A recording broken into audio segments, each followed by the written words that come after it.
Ah, l'océan. Il est beau, hein? Libre, sauvage. Et comme nous, débordé en été et au chômage en hiver. Tu parles de l'océan ou tu parles du port, là? Et franchement, c'est pareil. L'été, tu trouves pas une place pour poser ton verre. Et l'hiver, ben, t'as 4 pêcheurs qui jouent aux mouches et qui se plaignent du prix du gasoil. T'as pas toujours connu ça, toi, Léa, qui vient des Landes, mais je peux te le dire. Oui, c'est vrai qu'ici, au beau jour, c'est plutôt surbooké, alors pas que les touristes. Hein. Tu sais que hier matin, j'étais avec l'association Surfrider pour nettoyer la plage. À moi seule, j'ai récolté 3 gros sacs de déchets, une vieille trottinette et même un slip léopard. J'ai l'image de toi sur ta trottinette, avec ton gros sac et ton slip léopard. Je l'enlève tout de suite des yeux. Hein. Ouais, remarquez, la plage, c'est quand même ce qu'il y a de mieux hein, pour chiner. Hein. L'autre jour, j'ai même trouvé un grippin. Il marchait encore, hein. Mais juste à marée basse. Non mais c'est pas drôle. Tu sais que chaque minute, l'équivalent d'un camion poubelle de plastique se déverse dans l'océan. Eh bien, écoute, si on pêche plus de déchets que de poissons, et on n'a qu'à vendre des sacs poubelles à la criée, on se fera des sous. Ah oui. Des sacs poubelles à la criée, quelle bonne idée. Alors si je comprends bien, hein, du plastique qui pour ramasser du plastique finirait lui-même dans l'océan pour se faire ramasser et finir dans d'autres sacs plastiques. On tourne en rond là, non?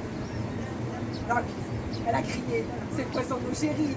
Ah, le ramucho, les pêcheurs du 21e siècle. Heureusement, maintenant, ils sont connectés tout le temps, hein. C'est pratique. Et plus ludique que la radio. Pratique, ludique, mais il peut y avoir des métiers. L'autre fois, mon bébé, il a pris le cri d'une mouette pour une notification de tempête. Il a rassemblé toutes ses affaires et s'est jeté dans la cale et il s'est relevé quand il a entendu la mouette rire. Ah, quelle idée aussi de prendre mouette comme son de notification. Oh, et nous, on est les épouses de pêcheurs modernes. Hein. On ne les guette plus au bout du quai, mais on guette nos WhatsApp pour avoir des nouvelles. Moi j'ai installé une application sur mon téléphone pour suivre sa position en direct live. Alors j'ai des notifications du genre Doudoudou, votre pêcheur a quitté la zone 3. Doudoudou, prochain arrêt dans 1 heure, la criée. Ça rassure. Moi, j'avais le vent dans le dos, pas la 5G dans la poche. Et quand je voulais parler à ma femme, eh ben, je rentrais au port. Ne fais pas ton rabat-joie, baignade. Moi je préfère aujourd'hui quand même. Avant, on attendait, apeuré, sans nouvelles. Maintenant avec l'application, on fait une chanson. Et puis on s'envoie des petits messages, parfois même des petits cœurs. Enfin, on chatte en amoureux dès qu'on se trouve un créneau commun. Ouais, et parlons-en des créneaux communs, hein. Parce qu'avec notre boulot et les activités des gamins à gérer, hein, les devoirs, le dessert, le karaté, les copains, faut aussi se coltiner la lessive des cirés. Les cirés. C'est machin qui pue tellement le hareng que même ma machine à laver fait une dépression. La mienne, elle affiche cachou et rare poisson. Elle en peut plus. Ouais, puis, entre nous, faut pas se mentir, hein. Il y a le manque physique quand ils sont en mer. Alors quand ils reviennent, à la hauteur du gasoil, de marée et le tabac froid, faut sacrément les aimer, hein.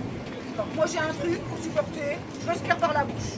Bon, bien sûr, je mange pas l'ail la veille, hein. Et heureusement qu'on est amoureuse. Hein. Parce qu'avec le temps, la libido qui baisse, pour reconnaître, ça va être de plus en plus difficile. Moi, je dis une femme qui accepte un baiser qui sent la morue, c'est une preuve évidente d'amour. Et maintenant que t'as un slip léopard à lui mettre à ton pachinéa, ça sera plus facile de garder ta libido. Non mais, blague à part. Moi j'espère juste qu'il restera assez de poissons en bonne santé le temps que nos maris arrivent à la retraite. Parce que un pêcheur qui pêche plus parce qu'il n'y a plus de poissons, il fait quoi? Ben oui, il fait quoi? Mais voilà ce qu'on va faire, pour que ça dure encore longtemps. La mer, les poissons, les pêcheurs. On va réduire notre consommation. On va changer nos habitudes. Et dis donc Léa, tu voudrais pas monter une association de défense de la mer, toi? Je te sens toujours tellement impliquée. Non, je vais en monter une, j'ai pas assez de créneau pour ça. Mais en faire partie, ouais, ça serait mon truc. Et j'aimerais bien que ce soit plus naturel d'être tellement impliqué, Marichou. On n'a plus le temps, on n'a plus le droit de se dire « Oh, c'est bon, on verra demain ». Non, C'est le bordel maintenant. Faut agir. Eh bien, tu sais que justement, le président de l'association Agir à la source, c'est un ami à moi. Oh, Je te le présente comme tu veux. voilà. Sauver la mer et l'emploi de nos maris en même temps. Enfin, sauver la mer et puis sauver tous, hein. C'est ça qu'il faut comprendre. Bon, allez. Faut que j'aille chercher mon fils au sauvetage côtier. Moi pareil, mais en plus ma fille au dessert. Oh, moi, je vous accompagne pas, les filles. J'ai Aquapotiop. À moi, Abio. Ah, l'océan. Il est beau, hein?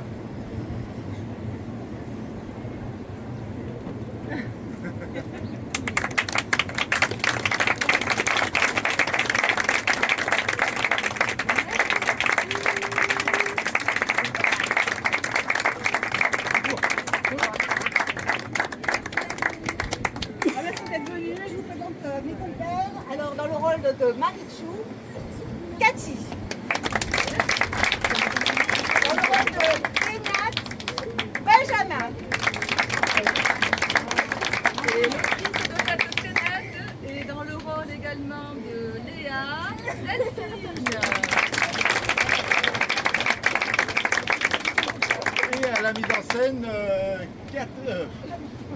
Sandrine Gary Santamaria de la compagnie Théâtres Ensemble, organisatrice du festival.